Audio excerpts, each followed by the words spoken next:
Il fut un temps où notre île était un sanctuaire, un écrin de verdure flottant sur l'océan, abritant des merveilles que l'on ne trouvait nulle part ailleurs. Ici vivait le dodo, le pigeon rose, le foodie éclatant. Ici s'élevaient les bois d'ébène, les palmiers bouteilles, le tambalacoque. Les chauves-souris frugivores disséminaient les graines, les oiseaux façonnaient la canopée, et chaque espèce jouait son rôle dans l'équilibre fragile de cet écosystème unique. Mais l'équilibre a vacillé. La forêt a reculé, engloutie par la déforestation. Les espèces invasives se sont glissées parmi nous, silencieuses et voraces. Les rats et les mangoustes, prédateurs implacables, ont décimé les nids fragiles de nos oiseaux endémiques. Les plantes étrangères, comme le goyavier de Chine, ont étouffé les espèces locales, transformant les sous-bois en déserts végétaux. Le climat, lui aussi, s'est fait impitoyable. La mer s'élève, les récifs blanchissent sous la morsure du réchauffement. Les catastrophes, comme le naufrage du Wakashio, viennent souiller nos eaux et anéantir nos coraux.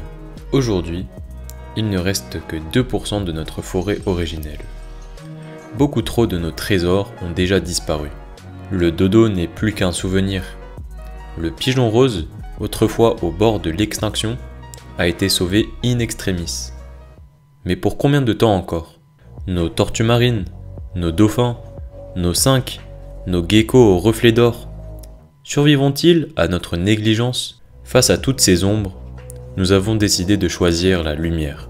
Nous refusons d'être les témoins silencieux de la disparition de notre héritage. Partout, des mains se tendent, des âmes s'unissent. Des associations comme la Mauritian Wildlife Foundation restaurent des sanctuaires oubliés. L'île aux aigrettes renaît.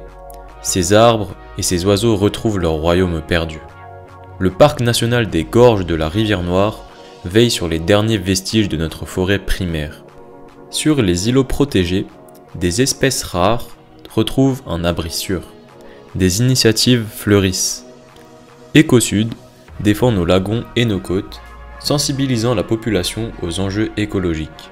Globis, à travers ses recherches sur les cétacés, veille sur nos dauphins et nos cachalots.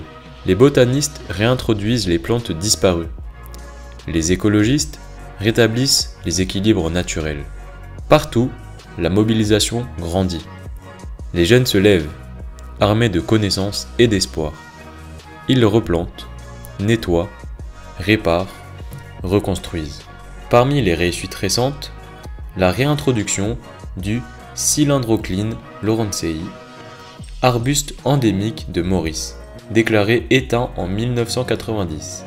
Grâce au NPCS, cette espèce rare renaît aujourd'hui dans le parc national des gorges de la Rivière Noire, préservant un fragment précieux de notre biodiversité. Notre combat est sans limite. Nous, enfants de cette île, portons en nous l'espoir d'un renouveau. Nous replantons ce qui fut déraciné.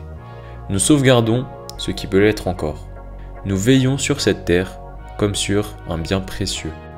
Certains rêvent de redonner vie au dodo. Les progrès scientifiques nous offrent des horizons insoupçonnés. Disparu depuis plus de 300 ans, le dodo est devenu le symbole de l'extinction causée par l'homme.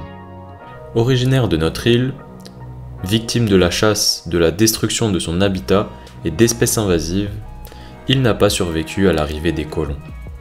Mais aujourd'hui, un nouvel espoir apparaît. Grâce à la génétique, nous avons pu décrypter son ADN.